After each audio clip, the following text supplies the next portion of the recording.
The chief function of Congress is the making of laws. That is their chief function. Their first priority is to make the laws of the United States. Yeah.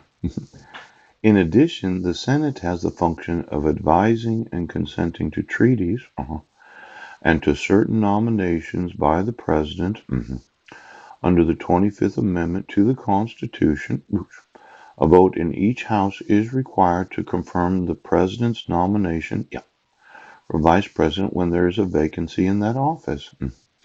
In the matter of impeachments, the House of Representatives presents the charges. A function, yes. A function similar to that of a grand jury, yes. The Senate sits as a court to try the impeachment. No impeached person may be removed without a two-thirds vote of the senators voting, a quorum being present. The Congress, under the Constitution and by statute, also plays a role in presidential elections. Oh. Now, this Congress, yes, has been doing their chief function, right?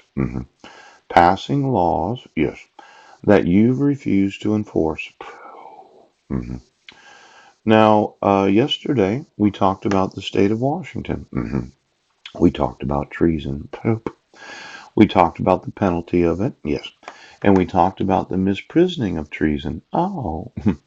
Now, it's quite possible, yes, that any sheriff, any police officer, any mandatory reporter that has any knowledge of the laws of the United States, where it was the chief function of Congress to pass those laws, yes, in your refusal to enforce them, you have committed the crime of treason.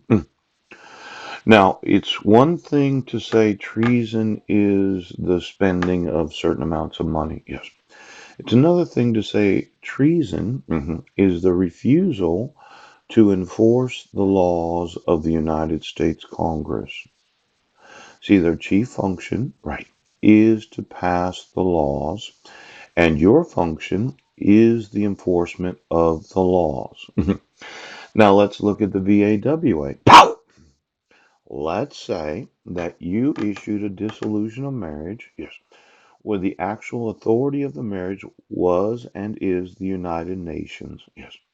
The Congress does realize that it's the State Department, yes, and to a much larger extent the United Nations obligation to have the power of that marriage. Yeah. Now, I was wanting to divorce my wife. You decided to have court hearings where I received no notice of the actual court hearings. Yes. Within those court hearings, there was probably this discussion of the protection orders that had been modified during the dissolution of marriage. Yes. Well, I didn't get a copy of Pastor Greg Miller's letter. Yes. I didn't get a copy of the notice of court hearings.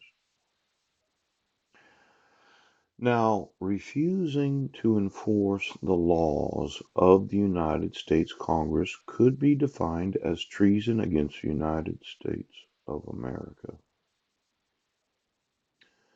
Now I'm involving the mandatory reporters. What was a gross negligent misdemeanor, gross misdemeanor, yes, now becomes the misprisioning of treason, yes, or the actual treason itself. Now, for those of you that are in office and those are not, yes, you had an obligation to write a written complaint, yes, of the refusal to enforce the requirements of federal laws. The same federal laws that I gave to you, yes, the VAW right now, full faith and credit right now. Now, let's say you're a doctor and you do know who my sons are, yes. You're a mandatory reporter that was required by law to write a written report, yes, of the child abuse of issuing court orders where there's fraud and forgery. Right. But you didn't want to do it. And then I gave you the documentation of the neglect of them being in the wrong grades, right? But you didn't want to write that report. When does a gross misdemeanor become misprison of treason? Yes, that becomes a felony. Yes, that becomes a Class B felony, where you get to spend 10 fucking years in prison.